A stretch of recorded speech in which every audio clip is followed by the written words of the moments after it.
Un cordial saludo para todos, tutora Zaida, compañeros y quien vea este recurso. Somos el grupo 255 del curso de Psicología Política de la UNAD. Somos estudiantes de psicología y en esta ocasión queremos hablar un poco de cómo los procesos de socialización política favorecen la subjetividad en las cuestiones de producción y reproducción de escenarios de violencia. Nuestro grupo está conformado por Harold Daniela, Shirley Vanessa Rincón, Brigitte Dayana y quien les habla, Laura Hernández. Entonces, bienvenidos a este espacio.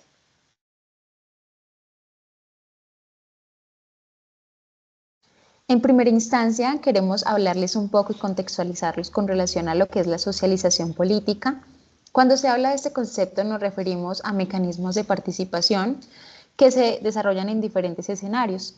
Estos procesos permiten el intercambio de conocimientos y de intereses que se reflejan en una necesidad de poder participar y pertenecer a un grupo determinado.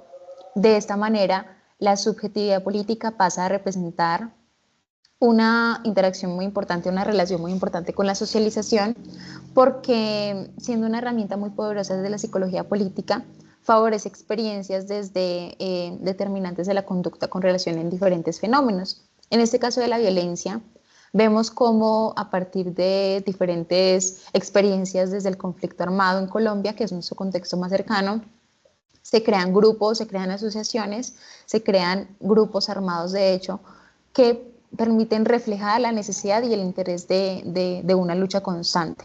A partir de allí se genera una subjetividad política que es como esa diversidad de opiniones y percepciones con relación a un tema en específico.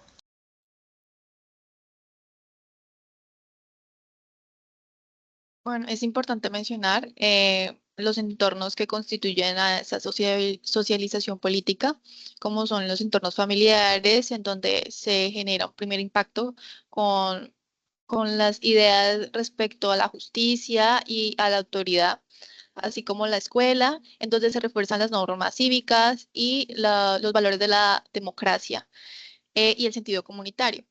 Los medios de comunicación, en donde se maneja una percepción polarizada, que tiende a ser polarizada, y ya que en muchas ocasiones se muestran puntos de vista que convienen al medio. Y pues esto construye pues la subjetividad de la población.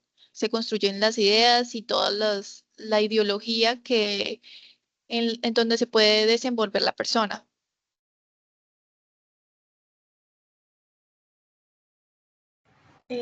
Como ya le dijeron las compañeras, pues la subjetividad política consta y se manifiesta por medio del sujeto político, ya que ésta está encargada del conocimiento, el aprendizaje, las actitudes que están relacionadas a que las personas participan activamente en la toma de decisiones y en grupos políticos. Estos individuos, bueno, las personas o los individuos al aprender sobre ideologías, partidos, instituciones, se adentran como a este mundo y hace que su forma de pensar y actuar cambie. Bueno, también cabe mencionar que dentro de la socialización política, ella nos transmite valores, normas y creencias que esto hace que legitiman o cuestionen la violencia, moldeando identidades colectivas y de sentido de pertenencia. Esto puede generar divisiones y conflicto entre los grupos con intereses contrapuestos, llevando a escenarios de violencia. Cabe resaltar que la socialización política influye en percepciones de justicia e injusticia. Esto quiere decir que evoca las emociones políticas y fomenta compromisos profundos, llevando también a cabo acciones extremas en donde dentro de la misma comunidad pues pueden haber como controversias. En este punto de vista converge mucho el tema del análisis crítico que debemos tener en cuenta cuando somos sujetos políticos. El sujeto político es, más allá de considerarse como un elemento particular, se considera en la colectividad, en la reflexividad de lo colectivo, valga la redundancia. En este sentido, cuando vemos alguna noticia en los medios de comunicación, yo siempre pongo el ejemplo de la pandemia.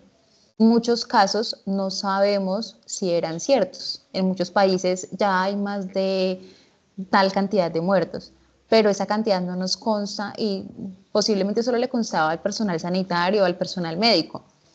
Pero el hecho de que los medios masivos hicieran partícipe estas noticias y generaran ese pánico colectivo hace que la subjetividad política se ponga en juego y la socialización de este modo permita que no se genere un pensamiento crítico con relación a las noticias que se comparten. Entonces empieza el pánico, empiezan las divisiones, por eso existen diferentes partidos políticos cuando en realidad es un objetivo común. Existe la izquierda, la derecha, pero en realidad es un absurdo porque todos persiguen el bienestar del país y el bienestar social de las personas. Ahí mencionando lo de la violencia, compañera Laura, lo que tú decías de lo de los partidos políticos y eso. Muchas veces, como que, bueno, se supone que la subjetividad cuando uno se entra al mundo político hace que el pensamiento y la forma de actuar cambie. Muchas veces las personas no toman esto como algo bueno, sino que lo pasan a la violencia. Entonces esos partidos empiezan como a competir con ellos mismos, empieza a haber discriminación, se arma desorden y pues algunos de ellos manejan la exclusión, el rechazo, no hay comunicación y pues aquí es donde vienen como las problemáticas sociales. Sí, compañera, asimismo pues se genera esa naturalización de la violencia en ciertos entornos. Es lo que se denomina como hegemonía cultural, dado por Antonio Gramsci, en donde pues de manera estratégica y persuasiva las clases altas dominan la ideología o la cultura de ciertas comunidades, como lo es visto pues en el territorio nacional, en las zonas del Cauca o Antioquia, en donde pues se ha visto normalizado estas conductas que inclusive estas personas que afectan la calidad de vida de ellos, pues se escudan en la comunidad y aunque se manifiesta descontento, ellos ya se han adaptado a estos enfrentamientos y comportamientos agresivos. Es cierto, la producción y la reproducción de la violencia está guiada en gran parte por ese fanatismo desde los grupos armados. Vemos cómo, de hecho, los grupos armados como las FARC o el ELN se formaron inicialmente por una ideología absurda de perseguir un sueño político, de que pues, nos maten determinadas personas, pero no otras. Esto en muchas zonas como el Bajo Cauca antioqueño, como lo mencionabas tú, Brigitte, yo viví algún tiempo, no fue un tiempo suficiente, pero sí fue suficiente para darme cuenta de que muchos movimientos como paros armados y mineros eran guiados por ideas un poco alejadas de la realidad verdaderamente social y verdaderamente política en pro de un bienestar del país, porque no permitían que saliéramos, no permitían que se opinara. Entonces estos grupos empiezan a pelear entre sí y las mismas personas que son víctimas de la violencia la normalizan, la naturalizan al tal punto de que no hacen nada al respecto y más bien se movilizan en pro de estas ideologías de estos grupos. Entonces, allí es cuando esta reproducción de violencia se sigue perpetuando a tal punto de que nunca se acaba. En muchos escenarios colombianos aún está muy latente, aún muchos grupos se desplazan de un territorio a otro y empiezan las peleas entre territoriales y pues allí es donde la socialización y la subjetividad política empieza como a tambalear de cierto modo y a perderse un poco su sentido solidario y su sentido comunitario.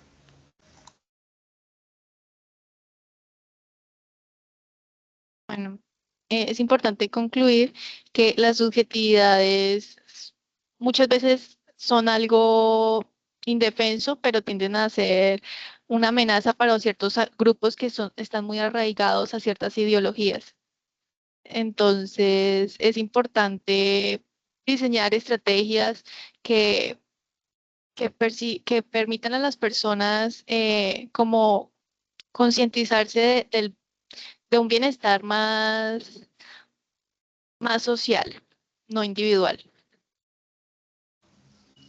También me gustaría aportar una conclusión con relación a lo que hemos mencionado. Desde los planteamientos del construccionismo social, Kenneth Yergin nos menciona de que la subjetividad se construye con relación a estos planteamientos y estos acontecimientos histórico-culturales, como lo mencionábamos, la violencia, el conflicto armado, las FARC, el ELN, grupos que han dominado nuestro territorio colombiano, pero son definidos por prácticas interpretativas, cómo interpreta cada sujeto la realidad. Y a partir de allí es cómo este sentido de construcción social se basa en el interés de la vida psíquica personal, lo que mencionaba al principio, los intereses individuales que se trasladan y se transponen al punto de las realidades sociales. Por eso todas las personas nos sentimos identificadas con un grupo específico, con un cantante específico, con un grupo social específico. Algunas manifiestan su interés con relación a la conformación oficial de un grupo político y otros simplemente ejercemos nuestro papel en la sociedad como votantes, como, bueno, como personajes sencillos en ese sentido, pero también con un importante bagaje histórico-cultural.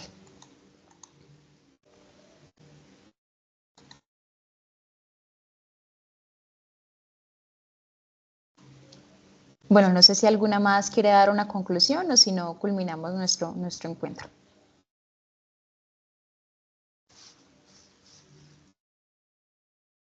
Bueno, les agradecemos por el espacio, resaltar que este tema en ocasiones puede parecer muy ligado a la política y en ocasiones nos cansa un poco pues por esa división de partidos políticos, ya sabemos cómo se encuentra nuestro territorio en ese sentido, como otros países vecinos como Venezuela y demás, pero saber de subjetividad política y de socialización política es importante en la medida que nosotros también somos sujetos que participamos de forma activa en la política de nuestro país.